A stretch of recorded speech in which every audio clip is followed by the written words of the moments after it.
நான் கேட்கிறேன், செய்ய முடியாதுன்னு இன்னைக்கு தெரியாது, முதல்ல தெரியும். அப்படி என்றால் முதலமைச்சர் முதல் கையெழுத்து நீட்டை நீக்குவோம் என்று ஏன் சொன்னார்கள்? உதயநிதி நாங்க 1 லட்சம் 1 கோடி கையெழுத்து வாங்கி ஜனாதிபதியிட கொடுப்போம்னு ஏன் சொன்னார்? இது உச்ச நீதிமன்றத்தின் தீர்ப்பு. அண்ணன் திருமாவளவன் இது மத்திய அரசு கையில் இருக்கிறது என்று சொல்வது கூட தப்புதான். இது உச்ச நீதிமன்றத்தின் தீர்ப்பு. அக்கா நளினி சிதம்பரத்தில் கேட்டா இன்னும் விவரமா தெரியும். அதனால செய்ய முடியாததை செய்வோம் என்று பொய்யுரை உரைத்து மக்களை நம்ப வைத்தது எவ்வளவு பெரிய அவநம்பிக்கை, நம்பிக்கை துரோகம் என்பதை நாம் எடுத்து சொல்லியே ஆக வேண்டும் என்பது.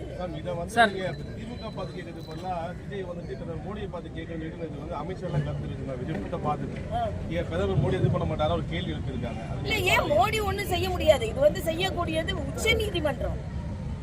எல்லா மாநிலங்களும் இதை ஒத்துக்கொள்ளும் பொழுது தமிழகத்தில் மட்டும் ஏன் ஒத்துக்கொள்ள மறுக்கிறீர்கள் என்பதுதான். ஏன் நீங்க பொய் சொன்னீர்கள் என்பதுதான். மரியாதைக்குரிய பாரத பிரதமர் அவர்கள் உச்ச நீதிமன்றத்தின் தீர்ப்பை இல்ல, அது மட்டும் இல்ல, மருத்துவர் என்ற முறையில சொல்ற சாமானிய மக்கள் கூட அவர்கள் பயிற்சி பெறுவது கூட கிடையாது. நான் கேட்கிறேன், தமிழக அரசு உடனே தடுக்க வேண்டும் என்றால் பயிற்சி நிறுவனங்களை நீங்க தடுங்க. மக்கள் தானாகவே படித்து நீட்டில் பல குழந்தைகள் தேர்வு பெற்றிருக்கிறார்கள் என்பது எனது கருத்து. அவர்களை என்னால் அறிமுகம் கூட செய்ய முடியும். அதனால சாமானியர்களுக்கான ஒரு திட்டத்தை வேண்டாம் என்று சொல்வது திமுகவின் பழக்கமாக இருக்கிறது என்று நாம் தமிழர் கட்சி தலைவர் சீமான் தொடர்ந்து பெரியார் அவர்களை விமர்சித்து வருகிறார். அவருடைய விமர்சனத்தை நீங்க எப்படி பாக்குறீங்க? பெரியார் எங்கள் வழியில் வந்திருக்கிறார் என்றுதான் சொல்லணும். ஏன்னா நாங்கள் இத்தனை காலம் எங்களது கருத்தியலாக எதை சொல்லிக் கொண்டிருந்தோமோ அதை சகோதரர் சீமான் அவர்களும் இன்று சொல்ல ஆரம்பித்திருக்கிறார்களாக.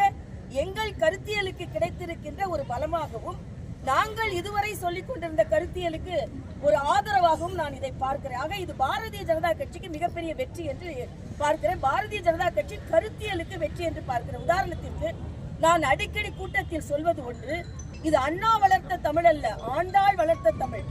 இது பெரியார் வளர்த்த தமிழ் அல்ல, பெரியாழ்வார் வளர்த்த தமிழ் என்று நான் சொல்வதுண்டு. அண்ணன் சீமான் என்று நாங்கள் பெரிய புராணம் படிக்கும் போது உங்களுக்கு பிடிக்கவில்லை, பெரியார் புராணம் படிக்கும் போது பிடிக்கிறதா என்று நாங்கள் என்ன சொன்னோமோ அதை தொடராக அவர் தொடர்வது எங்களுக்கு மகிழ்ச்சி தான். ஆக எங்கள் கருத்தியலை இன்று அவர் எடுத்திருக்கிறார் என்பதுதான்.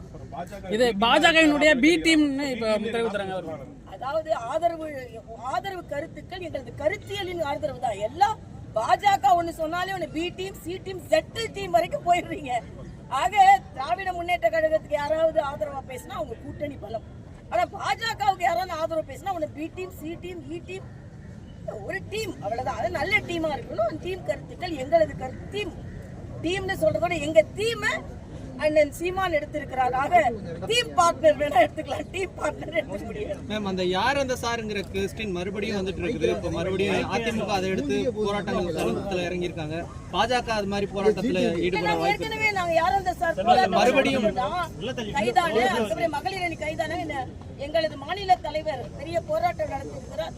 ஆக யார் அந்த சார் என்ற கேள்வி இன்று கூட பூதாகரமாக இருந்து கொண்டிருக்கிறது. இதற்கு பதில் சொல்லிதான் ஆக வேண்டும். இதற்கு பதில் சொல்லவில்லை என்றால் இந்த ஆட்சியாளர்கள் புறக்கணிக்கப்படுவார்கள் என்பது எனக்கு